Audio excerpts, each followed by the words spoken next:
कुदरत का एक सुपर कंप्यूटर कितना नमस्कार, मिशन जीनियस माइंड से संजीव मलिक। दोस्तों, हमारे एक यूट्यूब व्यूअर का सवाल है कि क्या मृत्यु का समय, स्थान और तरीका प्री डिसाइडेड होता है, पहले से डिसाइडेड होता है? The answer is almost yes. लगभग पहले से डिसाइडेड होता है, लगभग। इसमें थोड़ा सा एक गुंजाइश है, इसलिए मैं आपको पूरी बात क्लियर कर देता हूं। पूरी बात सुनेंगे तो आपको समझ में आ जाएगा। तो ये होता क्या है, देखिए, हमारे पिछले जीवन की जो भी यात्राएं रही हो, जो भी हमने पहले से अब तक ट्रैवल किया है, उसमें हमने जिस तरीके से भी किसी को अगर हमने कोई नुकसान पहुंचाया, किसी को मारा, तो कर्मों के भोग के हिसाब से, कर्मों के प्रिंसिपल के हिसाब से, लॉ ऑफ कर्मा के हिसाब से हमें ऊपर जाकर जब उसका रिव्यू होता है, लाइफ रिव्यू होता है, एक बार बता दूं, वो लाइफ रिव्यू बड़ा सॉफ्ट होता है, बड़ा प्यारा होता है। कोई ऐसा ना समझे कि कोई दंड दिया जा रहा है। ऐसा नहीं है कि कोई यमराज बैठा हुआ है और चित्रगुप्त बैठा हुआ है, लेकर आओ इसके सामने और खोलो इसका खाता और निकालो इसने कौन कौन से पाप किए हैं और उसको डाल दो गरम तेल के कढ़ाई में।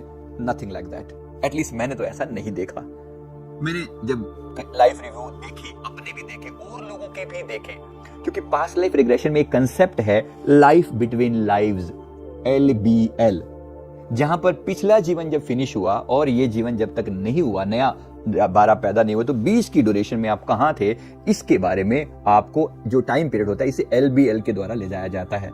तो पिछली बार जब मृत्यु हुई थी तो मृत्यु के बाद की यात्रा करवाई जाती है। मैंने कई वीडियो में इसके लाइव वीडियो डाले हैं प्रूफ की तरह से, कि जब हम किसी को लेकर जा रहे हैं तो यात्रा करवाई जा रही है, उसमें बताया जा रहा है कि ये व्यक्ति जो है ट्रांस में है, और उससे इंटरेक्टिवली हम पूछते हैं कि कहां पहुंचे, क्या दिखाई दे रहा है, तो वहां से रिप्लाई आता है। तो ये है LBL का कंसेप्ट। वहां पर जब लाइव रिव्यू होता है तो वहां पर आपको बताया जाता है कि इस व्यक्ति को आपने इस तरीके से कभी तड़पा कर मारा था, किसी व्यक्ति को मारा था, किसी पक्षी को मारा था, किसी पशु को मारा था, या किसी भी तरह की आपने किसी को दर्दनाक मौत दी थी, तो यकीन मानिए आपके सामने वो सीन पूरा रिक्रिएट किया जाता है, उसको तड़पते हुए दिखाया जाता है। एक पूरा व्यू आपके सामने होता है जिसमें 3D तो होता ही होता है, 5D, यानी उस समय उस व्यक्ति के या उस जिसको आपने कुछ कहा, जिसके आपके कारण जिसकी मृत्यु हुई, उसके मन में उस समय क्या तड़प चल रही है, और इस यूनिवर्स के मन में उस समय में क्या चल रहा है, यूनिवर्स इस घटना के बारे में क्या सोच रहा है। इसको 5 डायमेंशन बोलते हैं।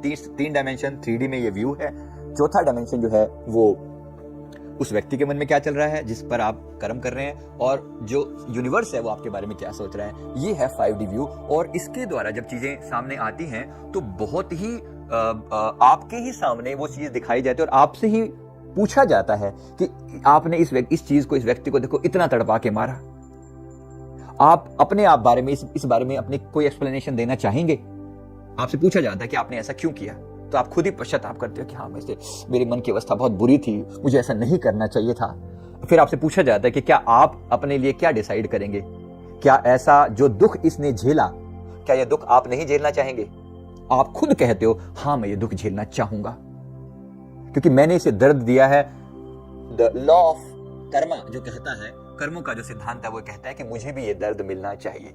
तो आपकी किस्मत में लिख दिया जाता है कि आपकी मृत्यु, जैसे आपके एक्सीडेंट करने से, आपके मारने से, आपने चाहे इसको तलवार से मारा, चाहे छुरे से मारा, चाहे किसी और तरीके से हार्म पहुंचाई, चाहे आपने आपके व्हीकल के आगे कोई आ गया, ये कुत्ता आ गया, आपने इसको जानबूझ के मारा या अनजाने में मारा, इसके अलग अलग पैरामीटर होते हैं। ऐसा नहीं कि जानबूझ के अगर कोई चीज आपके सामने आ गई तो उसके लिए आपको एकदम से ऐसी सजा मिलती है, नहीं, ऐसा नहीं है। आपको अपनी बात कहने का 100% मौका मिलता है। आप खुद ही कहते हो, खुद ही डिसाइड करते हो और खुद ही निर्धारित करते हो कि अगला जीवन कैसा होना चाहिए, अगले जीवन में मेरी मृत्यु कैसे होनी चाहिए। लाइफ टाइम भी डिसाइडेड हो जाता है यहाँ आने से पहले। लाइफ टाइम का मतलब लगभग इतने श्वास लिए जाएंगे। याद रखना, वो ड्यूरेशन टाइम में नहीं होती, श्वासों में होती है। जितना मैंने जाना है, इसको बहुत अच्छे से जाना है, एक fix amount of breathings are assigned to you. अब ब्रीदिंग में भी इसीलिए अगर आप श्वास को लंबी और गहरी श्वास लेते हैं, श्वास की लंबाई अगर बढ़ा देते हैं, अगर 4 सेकंड में पहले आप श्वास ले रहे थे, अगर आप उसको 8 सेकंड कर दो तो आपका जीवन की ड्यूरेशन बढ़ जाएगी। इसको अच्छे से समझ लीजिएगा। इसलिए टाइम डिसाइडेड नहीं होता कि आपने कब मरना है, लेकिन यह डिसाइडेड होता है कि आपने इतने श्वासों पूरे करने के बाद मरना है, और इस तरीके से मृत्यु होगी ये भी डिसाइडेड होता है, और इस जगह पर मृत्यु होगी ये भी डिसाइडेड होता है। जगह भी कभी कभी आप खुद चुनते हो। किसी जगह पर आपने इतना, आपको बुरा लगा था या आपको बहुत अच्छा लगा था, आप खुद ही कहते हो इसी जगह पर मैं मरना चाहूंगा, इसी जगह पर, क्योंकि उस समय आपकी अवस्था इतनी पवित्र होती है कि आपको कुछ दिखता ही नहीं। आपके लिए मरना मतलब एक तरीके से कपड़े बदलना। अभी आपको मरना बहुत बुरा लग रहा है, बहुत बड़ा सा शब्द लग रहा है, मौत। लेकिन जब आप उतनी ऊंचाई पर होते हो तो बस इतना होता है, मतलब चेंजिंग द क्लॉथ्स, ये वाले पुराने कपड़े उतार कर फेंक दूंगा और नए कपड़े धारण कर लूंगा। इस जगह पर मैं करना चाहूंगा, इस तरीके से करना चाहूंगा। तो ये चीजें डिसाइडेड होती हैं, कारण तक भी डिसाइडेड हो जाता है। इसीलिए अब किसी ने अगर तड़पाया है किसी को, तो या तो वो व्यक्ति ही तड़पाएगा। अगर आपने किसी को तड़पाया है और जानबूझकर तड़पाया है तो आपको कोई तड़पाएगा। Be careful. माफी चाहता हूं ये कहते हुए, बहुत बुरा लग सकता है लोगों को, लेकिन ये आपने खुद चुना होता है।